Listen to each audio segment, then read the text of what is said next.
Bismillahirrahmanirrahim. Assalamualaikum warahmatullahi wabarakatuh. Perkenalkan, nama saya Aditya Lafgani.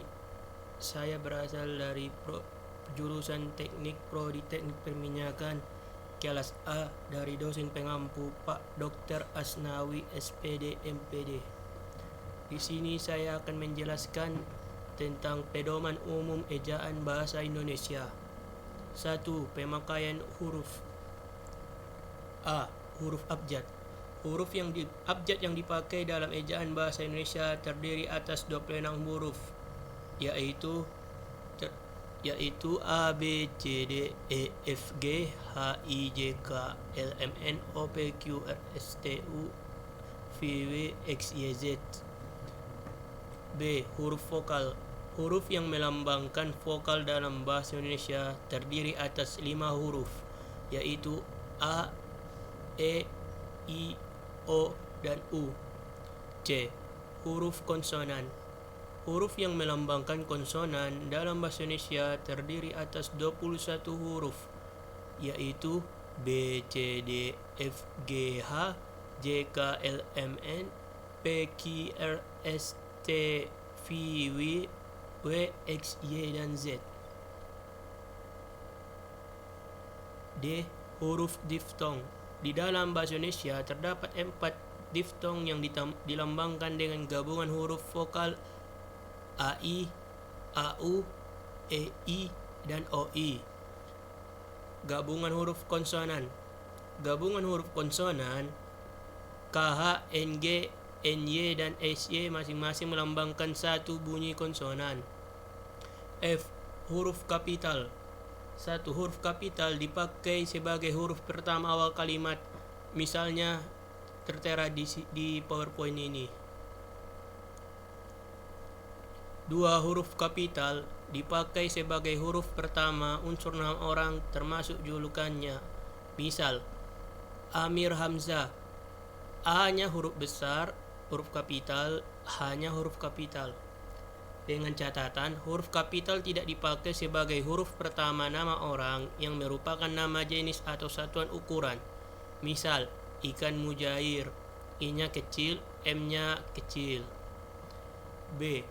Huruf kapital tidak dipakai untuk menuliskan huruf pertama kata yang bermakna anak dari seperti bin, binti, boru, dan fan, atau huruf pertama kata tugas. 3. Huruf kapital dipakai pada awal kalimat dalam petikan langsung. Misalnya, adik bertanya, "Kapan kita pulang?" Seperti terlihat di sini. 4. Huruf kapital dipakai sebagai huruf pertama setiap nama agama, kitab suci, dan Tuhan, termasuk sebutan dan kata ganti untuk Tuhan. 5. A. Huruf kapital dipakai sebagai huruf pertama unsur nama gelar kehormatan, keturunan, keagamaan, atau akademik yang diikuti nama orang, termasuk gelar akademik yang mengikuti nama orang. B. Huruf kapital dipakai sebagai huruf pertama unsur nama gelar kehormatan, keturunan, keagamaan, profesi, serta nama jabatan dan kepangkatan yang dipakai sebagai sapaan. 6. Huruf kapital dipakai sebagai huruf pertama unsur nama jabatan dan pangkat yang diikuti nama orang atau yang dipakai sebagai pengganti nama orang tertentu, nama instansi, atau nama tempat. 7. Huruf kapital dipakai sebagai huruf pertama nama bangsa, suku bangsa, dan bahasa. 8. Huruf kapital dipakai sebagai huruf pertama nama tahun, bulan, hari, dan hari besar atau hari raya. B. Huruf kapital dipakai sebagai huruf pertama unsur nama peristiwa sejarah. Dengan catatan, huruf pertama peristiwa sejarah yang tidak dipakai sebagai nama tidak ditulis dengan huruf kapital. 9. Huruf kapital dipakai sebagai huruf pertama nama geografi. 10. Huruf kapital dipakai sebagai huruf lembak pertama semua kata, termasuk semua unsur bentuk ulang sempurna dalam nama negara, lembaga, badan, organisasi, atau dokumen, kecuali kata tugas seperti di, ke, dari, dan, yang, dan untuk. 11. Huruf kapital dipakai sebagai huruf pertama setiap kata, termasuk unsur kata ulang sempurna di dalam judul buku, karangan, artikel, dan makalah serta nama majalah dan surat kabar, kecuali kata tugas seperti di, ke, dari, dan, yang, dan untuk yang tidak terletak pada posisi awal. Huruf kapital dipakai sebagai huruf pertama singkatan nama gelar, pangkat, atau sapaan. Huruf kapital dipakai sebagai huruf pertama kata penunjuk hubungan kekerabatan seperti bapak, ibu, kakak, adik, dan paman, serta kata atau ungkapan lain yang dipakai dalam penyapaan atau pengacuan. G. Huruf miring. 1.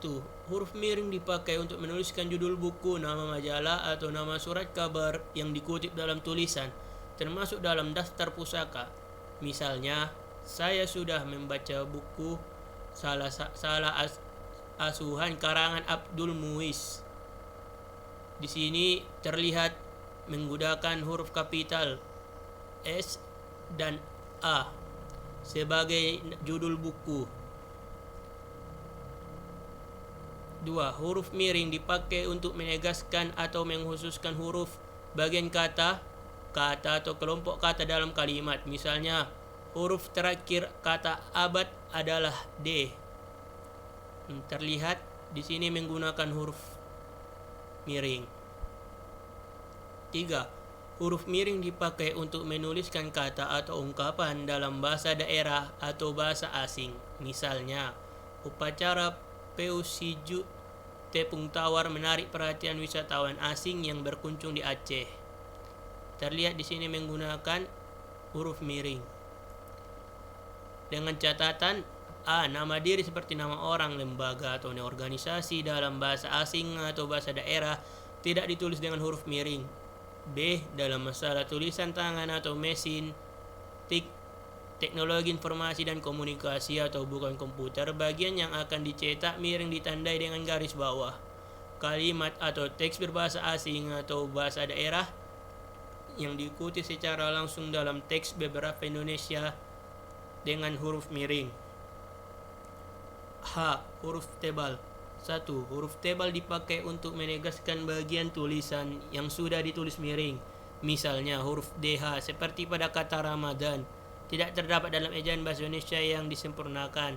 Kata ET dalam ungkapan ora et labora berarti, dan huruf tebal dapat dipakai untuk menegaskan bagian-bagian karangan seperti judul buku, bab, atau subbab. Masuk ke pembahasan kedua, yaitu penulisan kata. A. Kata dasar. Kata dasar ditulis sebagai satu kesatuan. Misalnya kantor pajak Penusesa. Ini dia kata dasarnya. 2. Kata berimbuhan. 1. Imbuhan atau awalan sisifan akhiran serta gabungan awalan dan akhiran ditulis serangkaian dengan bentuk dasarnya. Misalnya berjalan. Ber disambung serangkai dengan jalan menjadi berjalan. Berkelanjutan disambung dari ber ke lanjut an. Dengan catatan imbuhan yang diserap dari unsur asing seperti isme, man, wan, atau wi ditulis serangkai dengan bentuk dasarnya. Misalnya suku isme, seniman, kamerawan, dan gerejawi. 2. Bentuk tarikat ditulis serangkai dengan kata yang mengikutinya. Misalnya antibiotik, biokimia, dan prasejarah. Dengan catatan, bentuk terikat yang diikuti oleh kata yang berhuruf awal kapital atau singkatan yang berupa huruf kapital dirangkai dengan tanda hubung. Misalnya non-Indonesia dan pan-Afrikanisme. Di sini terlihat menggunakan tanda hubung. 2. Bentuk maha yang diikuti kata turunan yang mengacu pada nama atau sifat Tuhan ditulis terpisah dengan huruf awal kapital. Misalnya, marilah kita bersyukur kepada Tuhan yang Maha Esa. Terlihat di sini Tuhan yang Maha Esa digunakan oleh huruf kapital. 3. Bentuk maha yang diikuti kata dasar yang mengacu kepada nama atau sifat Tuhan kecuali kata esa ditulis serangkai. C. Bentuk ulang. Bentuk ulang ditulis secara dengan menggunakan tanda hubung di antara unsur-unsurnya. Misalnya kura-kura. Di sini menggunakan kata hubung karena kura-kura itu satu unsur. D. Gabungan kata. Unsur gabungan kata yang lazim disebut kata majemuk, termasuk istilah khusus ditulis terpisah. Misalnya duta besar, model linear. 2. Gabungan kata yang dapat menimbulkan salah pengertian ditulis dengan membubuhkan tanda hubung di antara unsur-unsurnya. Misalnya anak istri pejabat menjadi anak istri pejabat. Ditulis ganda hubung biar tidak menimbulkan salah pengertian. 3. Gabungan kata yang penulisannya terpisah tetap ditulis terpisah jika mendapat awalan atau akhiran. Misalnya bertepuk tangan, ditulis terpisah. 4. Gabungan kata yang mendapat awalan dan akhiran sekaligus ditulis serangkai. Misalnya menggarisbawahi, ditulis serangkai. 5. Gabungan kata yang sudah padu ditulis serangkai. Misalnya barangkali, siapapun, ataupun dan lain-lain. E. Penggalan kata. Penggalan kata pada kata dasar dilakukan sebagai berikut. A. Jika di tengah kata terdapat huruf vokal yang berurutan, pemenggalan dilakukan di antara kedua huruf vokal itu. Misalnya buah, buah. Dipenggal menggunakan huruf atau tanda penghubung. Main, dipisah main, dan lain-lain. B. Huruf diftong a, ai, au, ei, dan oi tidak dipenggal. Misalnya pandai, aula, aula. C. Jika di tengah kata dasar terdapat huruf konsonan atau termasuk gabungan huruf konsonan di antara dua huruf vokal, pemenggalannya dilakukan sebelum huruf konsonan itu. Misalnya bapak, dipisah. Lawan, dipisah lawan. D. Jika di tengah kata dasar terdapat dua huruf konsonan yang berurutan, pemenggalannya dilakukan di antara kedua huruf konsonan itu. Misalnya April, dipisah April. Caplok, dipisah caplok. E. Jika di tengah kata dasar terdapat tiga huruf konsonan atau lebih yang masing-masing melambangkan satu bunyi, pemenggalannya dilakukan di antara huruf konsonan yang misalnya dan huruf konsonan yang kedua. Misalnya ultra, ul dipisah dengan tra, jadi ultra, ul dipisah tra. Infra, dipisah in, garis tanda penghubung fra. Dengan catatan gabungan huruf konsonan yang melambangkan satu bunyi tidak dipenggal. Misalnya bangkrut dan bangsa. 2. Pemenggalan kata turunan dapatnya dilakukan di antara bentuk dasar dan unsur pembentuknya. Misalnya mempertanggungjawabkan, garis penghubung pertanggungjawabkan. Berjalan, garis penghubung jalan, dan lain-lain.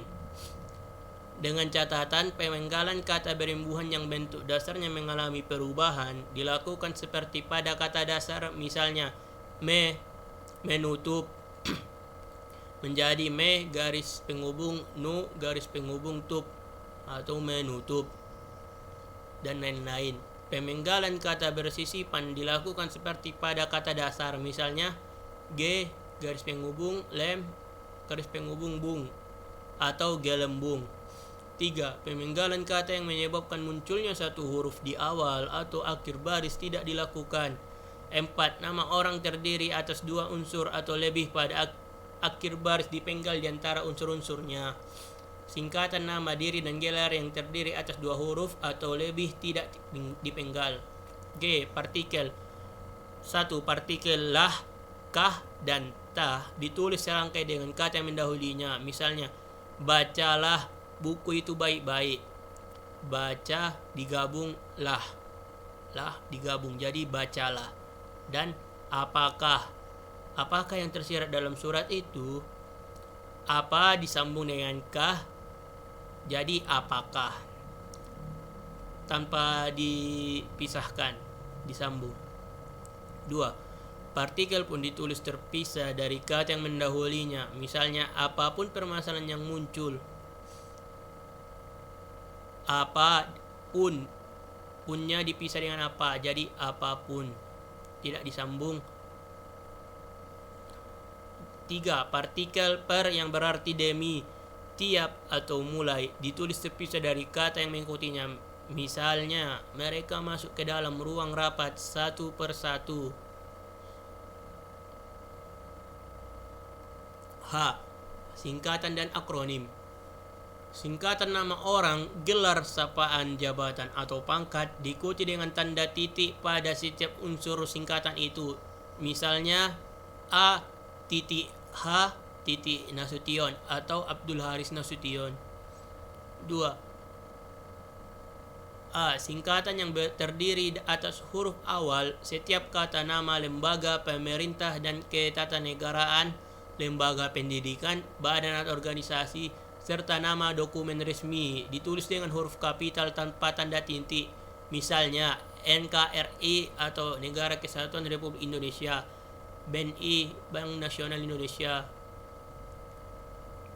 Singkatan yang terdiri atas 3 huruf atau lebih diikuti dengan tanda titik, misalnya HLM atau halaman, dan lain-lain. Singkatan yang terdiri atas 2 huruf yang lazim dipakai dalam surat menyurat, masing-masing diikuti oleh tanda titik, misalnya A titik, N titik, atau atas nama. 5. Lambang kimia, singkatan satuan ukuran, takaran, timbangan, dan mata uang tidak diikuti tanda titik. Misalnya, cm atau sentimeter, atau km atau sentimeter. Tidak memakai titik di cm-nya atau sentimeter. 6. Akronim. Akronim nama diri yang terdiri atas huruf awal. Setiap kata ditulis dengan huruf kapital tanpa tanda titik. Misalnya, LIPI atau Lembaga Ilmu Pengetahuan Indonesia. 7. Akronim nama diri yang berupa gabungan suku kata atau gabungan huruf dan suku kata dari deret kata ditulis dengan huruf awal kapital. Misalnya, Bappenas atau Badan Perencanaan Pembangunan Nasional, dan lain-lain. 8. Akronim bukan nama diri yang berupa gabungan huruf awal dan suku kata atau gabungan suku kata ditulis dengan huruf kecil. Misalnya, IPTE, Ilmu Pengetahuan dan Teknologi. 1. Angka dan bilangan. Angka Arab atau angka Romawi lazim dipakai sebagai lambang bilangan atau nomor. Angka Arab 01, 2, 3, 4, 5, 6, 7, 8, 9. Angka Romawi 1, 2, 3, 4, 5, 6, 7, 8, 9, 10, 50, atau ditulis dengan L, 100 atau ditulis dengan C, 500 ditulis dengan D, 1000 ditulis dengan M, dan V ditulis dengan, dan 500 ditulis dengan V yang ada garisnya di atas, dan M garis atas menjadi 1 juta. 1. Bilangan dalam teks yang dapat dinyatakan dengan 1 atau 2 kata ditulis dengan huruf, kecuali jika dipakai secara berurutan seperti dalam perincian. Misalnya, mereka menonton drama itu sampai 3 kali.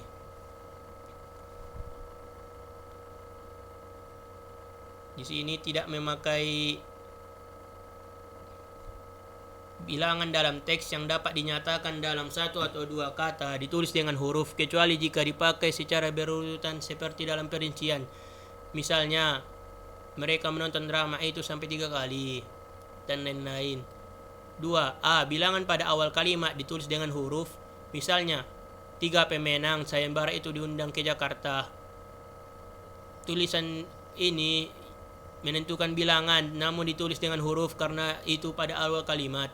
Jika seterusnya ada 3, 5 atau yang lainnya ditulis dengan huruf karena dimulai dengan huruf kalimat, awal kalimat. B. Apabila bilangan pada awal kalimat tidak dapat dinyatakan dengan satu atau dua kata, susunan kalimatnya diubah. Misalnya, panitia mengundang 250 orang peserta. 3. Angka yang menunjukkan bilangan besar dapat ditulis dengan sebagian dengan huruf supaya lebih mudah dibaca. Misalnya, dia mendapat bantuan 250 juta rupiah untuk mengembangkan usahanya. Mengapa dibuat 250 juta tanpa ada nolnya 6? Supaya lebih mudah dibaca. 4. Angka dipakai untuk menyatukan A. Ukuran panjang, berat, luas isi dan waktu, serta B. Nilai uang. Misalnya 5 km dan 5.000 rupiah. 5. Angka dipakai untuk menomori alamat seperti jalan, rumah, apartemen, atau kamar. Misalnya, Gedung Samudra, lantai 2, ruang 201. Terlihat menggunakan angka dan angka Romawi. 6. Angka dipakai untuk menomori bagian karangan atau ayat kitab suci. Misalnya, bab 10, pasal 5, halaman 252. 7. Penulisan bilangan dengan huruf dilakukan sebagai berikut. A. Bilangan utuh, misalnya 12. B. Bilangan pecahan, misalnya setengah atau 1/2. 8. Penulisan bilangan tingkat dapat dilakukan dengan cara berikut. Misalnya, Perang Dunia Kedua Perang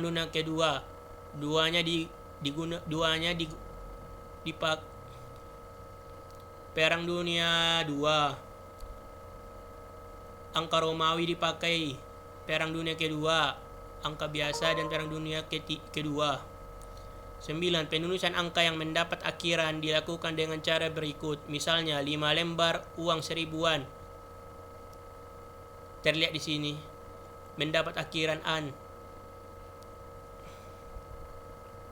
namun tidak digabung. 10. Penulisan bilangan dengan angka dan huruf sekaligus dilakukan dalam peraturan perundang-undangan, akta, dan kwitansi, seperti contoh berikut. 11. Penulisan bilangan yang dilambangkan dengan angka dan diikuti huruf dilakukan seperti berikut. Misalnya, saya lampirkan tanda terima uang sebesar 900.500. Terlihat dipakai huruf biar mempermudah untuk dibaca. 12. Bilangan yang digunakan sebagai unsur nama geografi ditulis dengan huruf. Misalnya, Raja 4 dan Simpang 5 ditulis menggunakan huruf 4 dan 5. J. Kata ganti ku, kau, ku, mu, dan nya. Kata ganti ku dan kau ditulis serangkai dengan kata yang mengikutinya, sedangkan ku, mu, dan nya ditulis serangkai dengan kata yang mendahulinya. Misalnya, bukuku, bukumu, bukuku. Disambung serangkai bukumu dan bukunya. K. Kata sandang si dan sang. Kata si dan sang ditulis terpisah dari kata yang mengikutinya. Misalnya, surat itu dikembalikan kepada si pengirim. Si-nya dipisah. Dengan catatan, huruf awal yang sang ditulis dengan huruf kapital jika sang merupakan unsur nama Tuhan. Misalnya, kita harus berserah diri kepada Sang Pencipta. S-nya huruf kapital, P-nya juga huruf kapital. Kita lanjut ke 3. Pemakaian tanda baca. A. Tanda titik. Tanda titik dipakai pada akhir kalimat pernyataan. Misalnya, mereka duduk di sana. Akhiran kalimat dipakai tanda titik. Atau, kita duduk di sini. Mereka pergi ke sana. Akhirannya pakai tanda titik. 2. Tanda titik dipakai di belakang angka atau huruf dalam suatu bagian ikhtisar atau daftar. Misalnya, A. 1. Kondisi kebahasaan di Indonesia. A. Titik bahasa Indonesia. 1. Titik kedudukan dan lain-lain. Dengan catatan, tanda titik tidak dipakai pada angka atau huruf yang sudah bertanda kurung dalam suatu perincian. Misalnya, bahasa Indonesia berkedudukan sebagai satu bahasa nasional yang berfungsi, koma antara lain, koma dan lain-lain. Sampai tabel 1.1 kondisi bahasa daerah di Indonesia. 3. Tanda titik dipakai untuk memisahkan angka jam, menit, dan detik yang menunjukkan waktu atau angka jangka waktu. Misalnya, pukul 1.35.20 atau pukul 1:35:20 dan lain-lain. 4. Tanda titik yang dipakai dalam daftar pusaka di antara nama penulis, tahun, judul, tulisan yang tidak berakhir dengan tanda tanya atau tanda seru, dan tempat terbit. Misalnya, Pusat Bahasa Departemen Pendidikan Nasional 2008, Peta Bahasa di Negara Kesatuan Republik Indonesia Jakarta. Ini dia contohnya. Bisa dilihat di sini. 5. Tanda titik dipakai untuk memisahkan bilangan ribuan atau kelipatannya yang menunjukkan jumlah. Misalnya, Indonesia memiliki lebih dari 13.000 pulau. Dipisah dengan titik 13.000. Dan lain-lainnya juga sama. 1.000, 2.000 pasti dipisah dengan tanda titik. Dengan catatan, tanda titik tidak dipakai untuk memisahkan bilangan ribuan atau kelipatannya yang tidak menunjukkan jumlah. Misalnya, dia lahir pada tahun 1956 di Bandung. Tidak memakai titik karena tidak menunjukkan jumlah. 2. Tanda titik tidak dipakai pada akhir judul yang merupakan kepala karangan, ilustrasi, atau tabel. Misalnya, acara kunjungan Menteri Pendidikan dan Kebudayaan, bentuk dan kedaulatan bab 1 Undang-Undang Dasar 1945.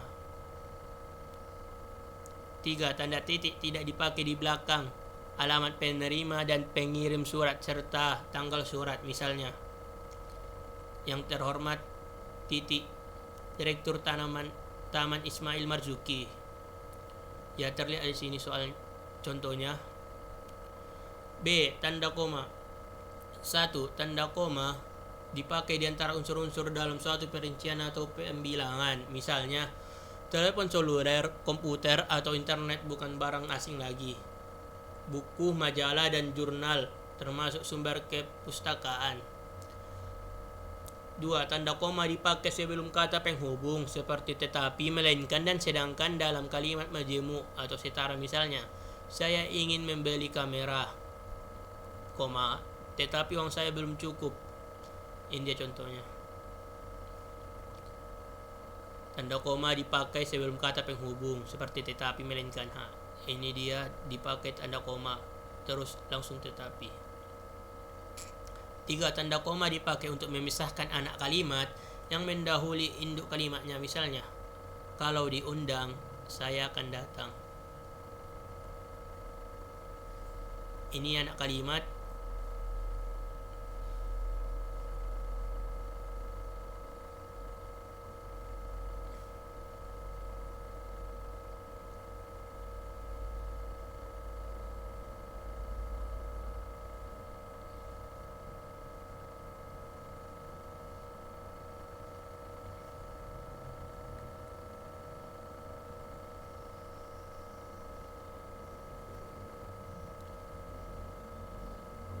Tanda koma. 3. Tanda koma dipakai untuk memisahkan anak kalimat yang mendahului induk kalimatnya. Misalnya, kalau diundang, saya akan datang. Di sini ini sejenis anak kalimat dan ini induk kalimatnya.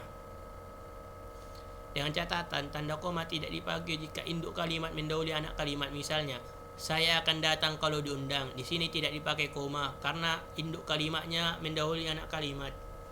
4. Tanda kalimat dipakai di belakang kata atau ungkapan penghubung antar kalimat seperti oleh karena itu, jadi dengan demikian, sehubungan dengan itu, dan meskipun demikian. Dan ini contohnya. Mahasiswa itu rajin dan pandai.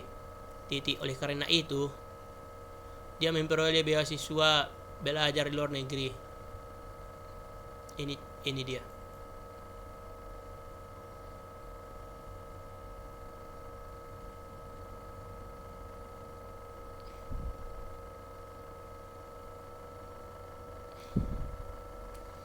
Lima, tanda koma dipakai sebelum dan atau sesudah kata seru seperti oh, ya, wah, aduh, atau hai. Misalnya, oh, begitu, tanda tanya, wah, bukan main, tanda seru. Tanda koma dipakai untuk memisahkan petikan langsung dari bagian lain dalam kalimat. Misalnya kata nenek saya, koma, kita harus berbagi dalam hidup ini. Contoh lainnya, kita harus berbagi dalam hidup ini, koma, kata nenek saya, karena manusia adalah makhluk sosial. Catatan, tanda koma tidak dipakai untuk memisahkan petikan langsung yang berupa kalimat tanya, kalimat perintah atau kalimat seru dari bagian lain yang mengikutinya. Misalnya, di mana saudara tinggal? Tanya Pak Lurah. 7. Tanda koma dipakai antara nama dan alamat, bagian-bagian alamat, tempat dan tanggal, serta nama tempatnya dan wilayah atau negeri yang dituliskan berurutan. Misalnya, Saudara Abdullah, Jalan Kayu Manis, Kelurahan Kayu Manis, Kecamatan Matraman, Jakarta 13130. 8. Tanda koma dipakai untuk memisahkan bagian nama yang dibalik susunannya dalam daftar pustaka. Misalnya, Gunawan, Ilham, Ilham, titik, 1988, Kamus Politik Internasional, titik, Jakarta, Restu Agung. 9. Tanda koma dipakai di antara bagian-bagian dalam catatan kaki atau catatan akhir.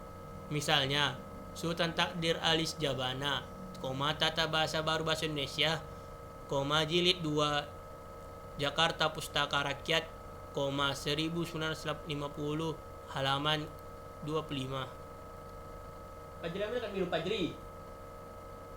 10. Tanda koma dipakai di antara nama orang dan singkatan gelar akademis yang mengikutinya untuk membedakan dari singkatan nama diri, keluarga atau marga. Misalnya, B. Ratulangi, S.E. Bu Ratulangi, S.E. atau Nyonya atau disingkat NY, Khadijah, M.A. 11. Tanda koma dipakai sebelum angka desimal atau di antara rupiah dan sen yang dinyatakan dengan angka. Misalnya 12,5 meter atau 12,6 meter. Memakai koma karena menunjukkan angka desimal. 12. Tanda koma dipakai untuk mengapit keterangan tambahan atau keterangan aposisi. Misalnya, di daerah kami, misalnya, masih banyak bahan tambang yang belum diolah. Pajri minum, Pajri. 13. Tanda koma dapat dipakai di belakang keterangan yang terdapat pada awal kalimat untuk menghindari salah baca atau salah pengertian. Misalnya, dalam pengembangan bahasa, kita dapat memanfaatkan bahasa daerah. C. Tanda titik koma. 1. Tanda titik koma dapat dipakai sebagai pengganti kata penghubung untuk memisahkan kalimat setara yang satu dari kalimat setara yang lain di dalam kalimat majemuk. Misalnya, hari sudah malam, titik koma, anak-anak masih membaca buku. 2. Tanda titik koma dipakai pada akhir perincian yang berupa klausa. Misalnya, syarat penerimaan pegawai di lembaga ini adalah 1. Berkewarganegaraan Indonesia, titik koma. 2. Berijazah sarjana S1, titik koma.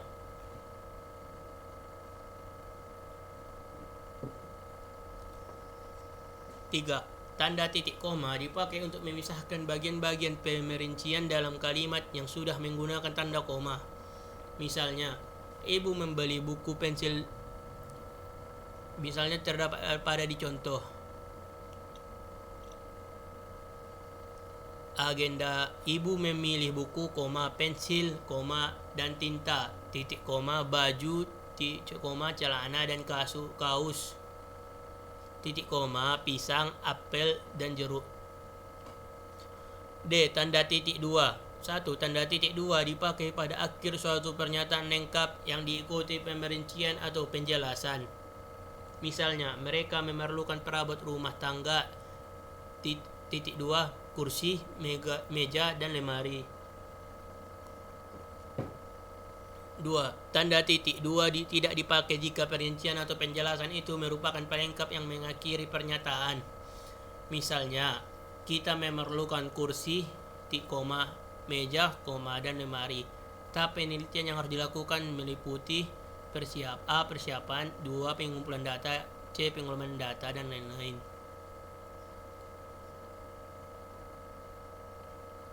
3. Tanda titik dua dipakai sesudah kata atau ungkapan yang memerlukan pemberian. Misalnya, Ketua titik dua Ahmad Wijaya, Sekretaris titik dua Siti Aryani, dan lain-lain.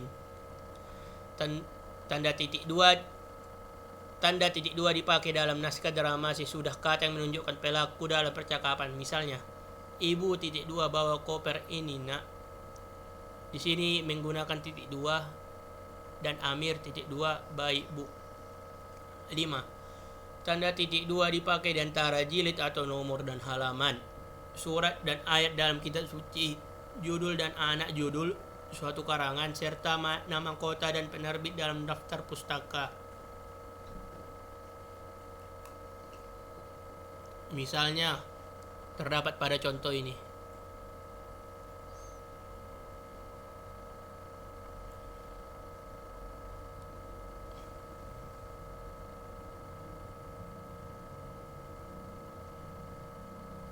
Tanda hubung. 1. Tanda hubung dipakai untuk menandai bagian kata yang terpenggal oleh pergantian baris. Misalnya, di samping cara lama diterapkan juga tanda hubung ra baru.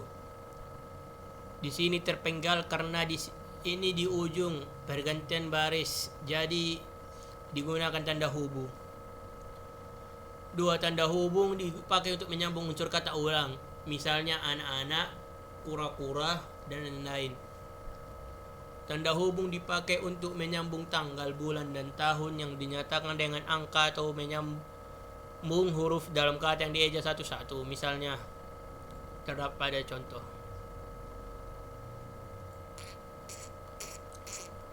4.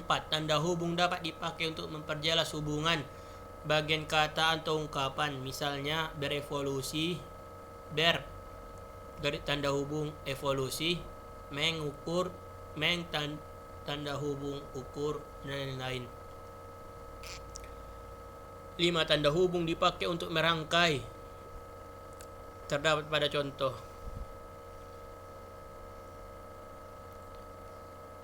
A. C dengan kata berikutnya yang dimulai dengan huruf kapital. Contoh, C. Indonesia, C. Jawa Barat. B. K dengan angka peringkat kedua. C. Angka dengan an. Contoh, tahun 1050-an. D. Kata atau imbuhan dengan singkatan yang berupa huruf kapital. Contohnya, hari, H, sinar X, berKTP, dan lain-lain. Kata dengan kata ganti Tuhan. Contohnya, ciptaannya atas rahmatmu. F. Huruf dan angka. Terdapat pada contoh. Dan G. Kata ganti kumu dan nya dengan singkatan yang berupa huruf kapital. Dan ini contohnya. Dengan catatan, tanda hubung tidak dipakai di antara huruf dan angka jika angka tersebut melambangkan jumlah huruf. Misalnya, terdapat pada contoh P3K, pertolongan pertama pada kecelakaan.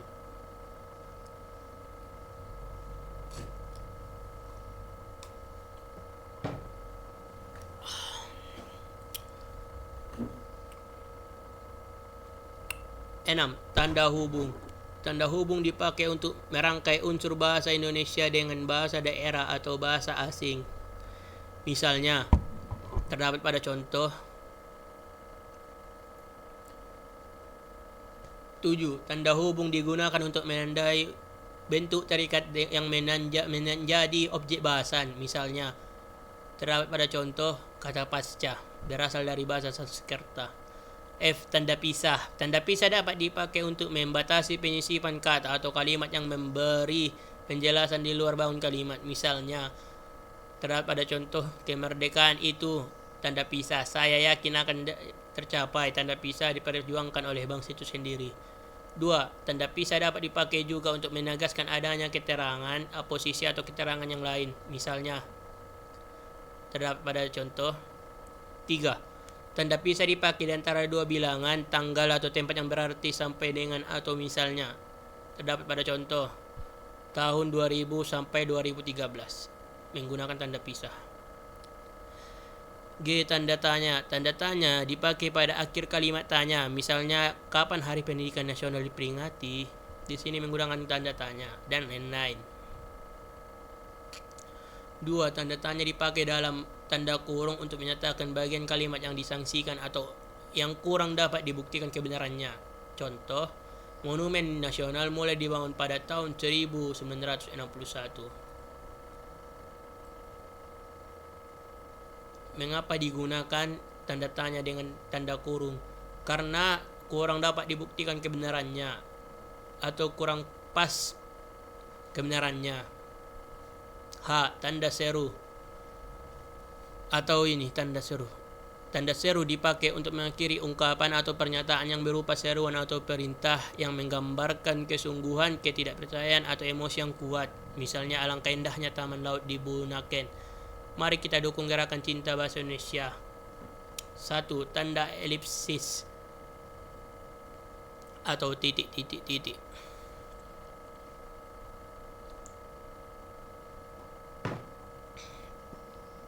1. Tanda elipsis dipakai untuk menunjukkan bahwa dalam suatu kalimat atau kutipan ada bagian yang dihilangkan. Misalnya, penyebab kemerosotan titik akan diteliti lebih lanjut dengan catatan sebagai berikut.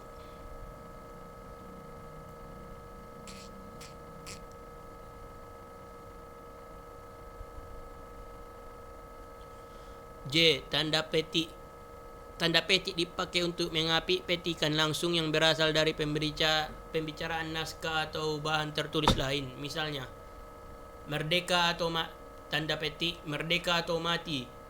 Tanda petik lagi, seru Bung Tomo dalam pidatonya. 2. Tanda petik untuk mengapit judul, sajak, lagu, film, sinetron, artikel, naskah atau bab buku yang dipakai dalam kalimat. Misalnya, seperti pada contoh.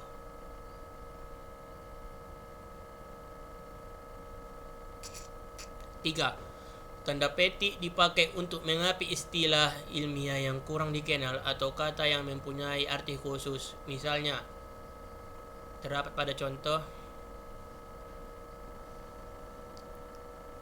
K. Tanda petik tunggal.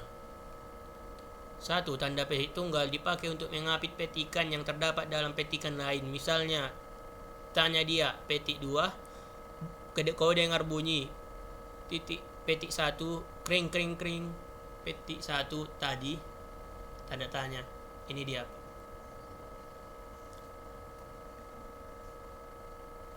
Di sini menggunakan petik 1 karena ini di dalam kalimat yang menggunakan petik 2.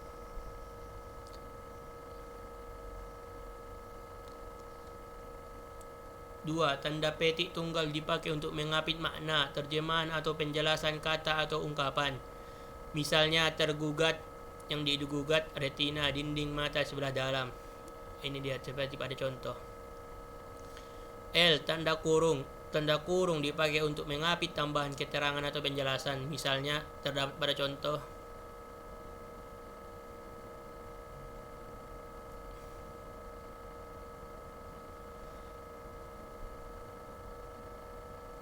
3. Tanda kurung dipakai untuk mengapit huruf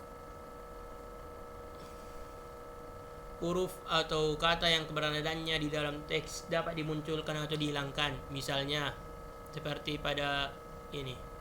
Dia berangkat ke kantor selalu menaiki bus Transjakarta. 4. Tanda kurung dipakai untuk mengapit huruf atau angka yang digunakan sebagai penanda pemerincian. Misalnya, terdapat pada contoh 1, 2, dan 3. A, B, C. M. Tanda kurung siku. Tanda kurung siku dipakai untuk mengapit huruf, kata atau kelompok kata sebagai koreksi atau tambahan atau kesalahan atau kekurangan di dalam naskah asli yang ditulis orang lain. Misalnya, seperti pada contoh. 2. Tanda kurung siku dipakai untuk mengapit keterangan dalam kalimat penjelas yang terdapat dalam tanda kurung. Misalnya terdapat pada contoh. Ini dia contohnya.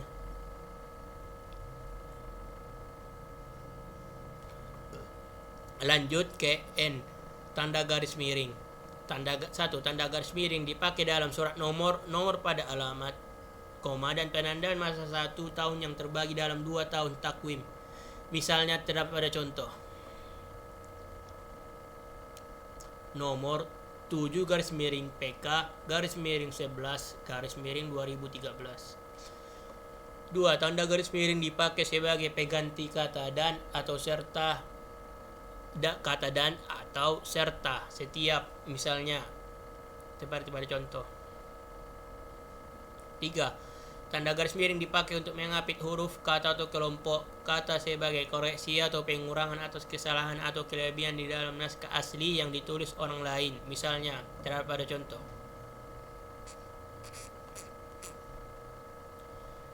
O. Tanda penyingkat atau apostrof.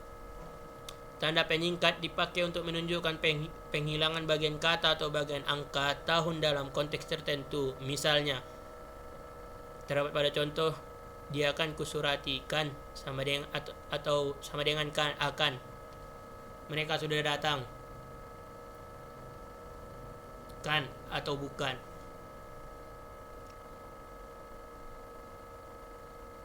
4. Penulisan unsur serapan.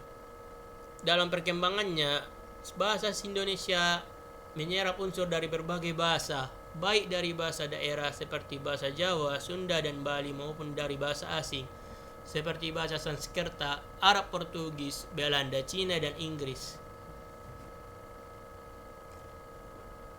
Berdasarkan taraf integrasinya, unsur serapan dalam bahasa Indonesia dapat dibagi menjadi 2 kelompok besar.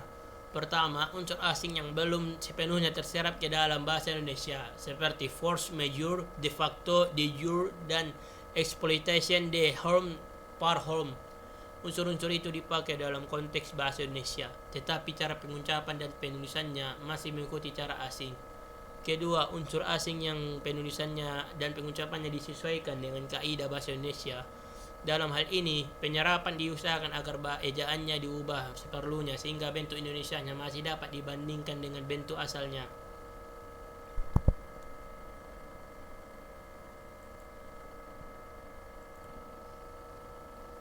Sekian dari saya, itu saja yang ingin saya sampaikan. Kurang dan lebihnya saya mohon maaf, karena setiap manusia pasti pernah melakukan kesalahan.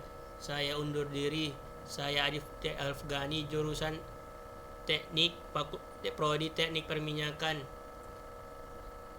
Assalamualaikum warahmatullahi wabarakatuh.